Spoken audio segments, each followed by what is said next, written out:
Qeveria ka shlyer euroobligacionin e vitit 2020 në vlerë prej 700 milion euro të cilin e kishte marrë qeveria e mëparshme, duke e kthyer atë para afatit dhe duke kursyer disa miliona euro, kështu njoftoi kryeministri Hristian Mickoski. Sipas tij, gjatë 2 viteve të fundit janë shlyer ose riprogramuar rreth 4.5 ose 4.6 miliard euro borxh të krijuara kryesisht gjatë qeverisjes së LSDM-s dhe BDI-s.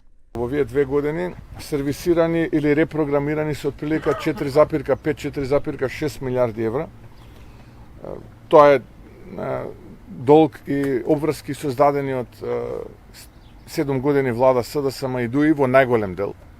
Се разбира, има и дел кој што се и од порано, но во најголем дел процентуално тоа е отприлика нешто повеќе од 3/4. Ние ги сервисираме тие обврски, истовремено изнаоѓаме средства за вакви проекти, инфраструктурни проекти, како што вие ги гледате. Колективни договори подпишавме и со образованието, со здравството, со администрацијата и така натаму. Сега да не навлегувам во сите детали кои што се случија изминативе 2 години. Сакам да кажам дека кога се работи домакински, се санираат сите оние штетни последици од едно, би рекол, време кое што не би сакал никогаш да се повтори ниту на кај граѓаните, ниту кај државата. Така што ние ќе продолжиме да функционираме на тој начин. Duke krahasuar parametrat ekonomik, kryeministri tha se në periudhën e qeverisë LSDM-s dhe BDI-s, rritja e brutoprodhimit vendor ishte pak në 1.8%, ndërsa në 7 mujorët e qeverisë që udhëheq VMRO-DPMN dhe koalicioni, është pothuajse 2 fish më lart, përkatësisht 3.5%.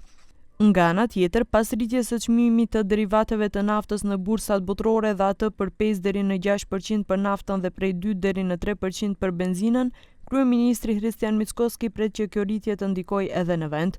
Sipas tij, nga nesër do të ketë një rritje të re të çmimeve të derivateve, por llogaritjet përfundimtare duhet t'i bëjnë të ditura Komisioni Rregullator për Energjetik.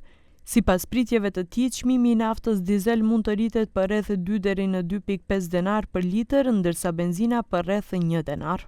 Основа на нашите калкулации имаме зголемување во текот на минатата седмица се извинувам, на нафтата, на светските берзи, отприлика 5-6% и благо зголемување на бензините за 2-3%. Очекувам да имаме зголемување околу 2-2,5 денари по литар за дизел горивото и околу денар за бензините, но сепак да почекаме утре регулаторната комисија да ги каже последните бројки, со што повторно остануваме и покрај тоа што станува збор за берзански производ, убедливо држава со најниски цени на дизел и на дизел горивот и на бензините.